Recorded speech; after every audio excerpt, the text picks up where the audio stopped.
नमरूद अपने दौर का सबसे ताकतवर बादशाह था। उसके पास लश्कर, दौलत और खौफ था। लोग उसके सामने झुकते थे और धीरे धीरे उसने खुद को खुदा कहना शुरू कर दिया। निमरूद सितारों का इल्म रखता था। उसने देखा कि एक ऐसा बच्चा पैदा होगा जो उसकी सल्तनत गिरा देगा। उसने हुक्म दिया, हर नए पैदा होने वाले लड़के को कत्ल कर दिया जाए। जब जालिम अपने मंसूबे बनाता है तो अल्लाह उससे कहीं बड़ा प्लान बनाता है। जुल्म अपनी इंतहा पर होता है और जालिम समझता है कि अब उसे कोई रोक नहीं सकता। लेकिन उसी दौर में जब हक को दबाने की कोशिश होती है, अल्लाह हक के लिए नया चिराग जला देता है। उसी अंधेरे जमाने में हजरत इब्राहीम अलैहिस्सलाम पैदा हुए, एक ऐसा बच्चा जो आगे चलकर बुतों को तोड़ने वाला भी बना और तौहीद का अलम बरदार भी। ये सिर्फ पैदाइश नहीं थी, ये जुल्म के खिलाफ अल्लाह की प्लानिंग का आगाज था। हजरत इब्राहीम अलैहिस्सलाम को गार में छुपाया गया। जालिम हुक्मरानों के डर से उनकी पैदाइश को लोगों की नजरों से दूर रखा गया ताकि वो बच जाएं और जुल्म की नजर उन तक ना पहुंच सके। लेकिन अल्लाह ने उन्हें वहीं से रोशनी दी। अंधेरे गार के अंदर तौहीद का नूर उतर रहा था और एक छुपा हुआ बच्चा आने वाले वक्त का रहनुमा बन रहा था। ये इस बात की दलील है कि जब अल्लाह किसी को चुनता है तो अंधेरा भी उसके लिए हिदायत का जरिया बन जाता है। कुरान में अल्लाह ताला ने फरमाया, इब्राहीम अलैहिस्सलाम ने सितारों को देखा, फिर चांद, फिर सूरज, और कहा, मैं उस रब को मानता हूं जो सब का मालिक है। हजरत इब्राहीम अलैहिस्सलाम ने अपनी कौम से कहा, ये बुत कुछ नहीं कर सकते, ना ये सुन सकते हैं ना देख सकते हैं। ये बुत कुछ नहीं कर सकते, ना ये सुन सकते हैं ना देख सकते हैं। तराशते हो और फिर उन्हीं के आगे झुक जाते हो। मगर लोग हंस पड़े, उन्हें ये बात मजाक लगी और सच उनके लिए बोझ बन गया। उन्होंने कहा, ये हमारे आबाओ अजदाद का तरीका है।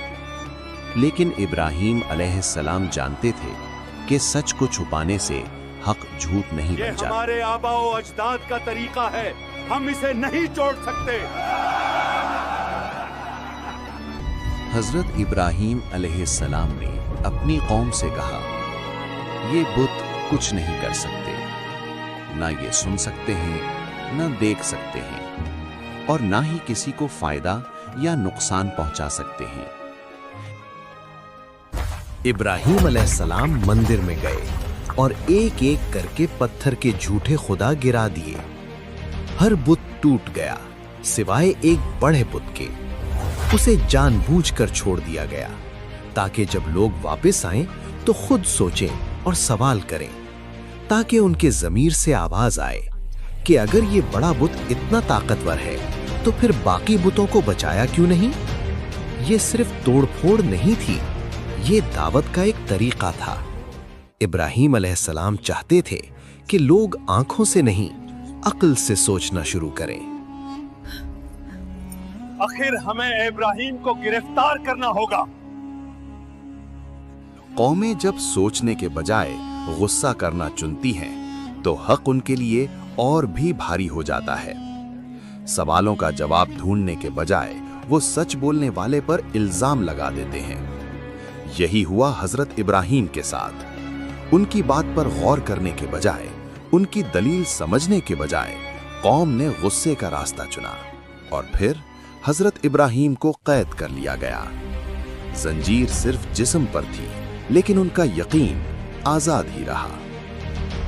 इब्राहीम अलैहिस्सलाम को नमरूद के दरबार में लाया गया। हक और बातिल आमने सामने थे। इब्राहीम अलैहिस्सलाम ने कहा, मेरा रब ही जिंदगी देता है और मौत देता है। नमरूद ने एक कैदी छोड़ दिया और एक को कत्ल कर दिया और कहा, देखो मैं भी देता हूं।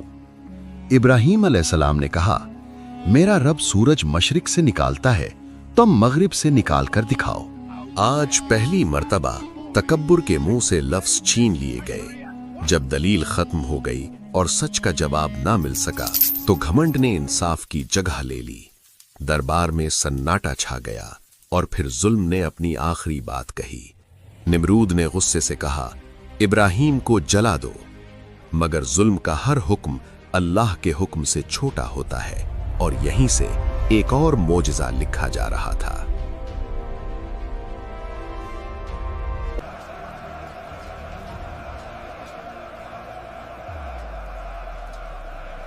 हजरत इब्राहीम अलैहिस्सलाम को आग में फेंकने की तैयारियां मुकम्मल हो गईं और उन्हें आग में फेंक दिया गया तो अल्लाह ने फरमाया, ऐ आग, ठंडी और सलामती वाली बन जा। जो आग हर चीज को जला देने के लिए भड़काई गई थी, वही आग अल्लाह के हुक्म से रहमत और हिफाजत बन गई। आग भड़कती रही लेकिन इब्राहीम अलैहिस्सलाम को छू तक न सकी। और फिर जब वो आग से बाहर आए, हजरत इब्राहीम अलैहिस्सलाम बिल्कुल महफूज थे, न जिस्म को नुकसान न कपड़ों पर एक दाग। ये मंजर देखकर हक और बातिल का फर्क वाजे हो गया और बातिल का चेहरा और भी काला हो गया, क्योंकि आज साबित हो गया था कि कुदरत सिर्फ अल्लाह के हाथ में है। ये मौजज़ा भी जालिम नमरूद का दिल न बदल सका। तकब्बुर ने उसकी आंखें बंद कर दी थीं। यही जादू है, जादू मैं नहीं मानता।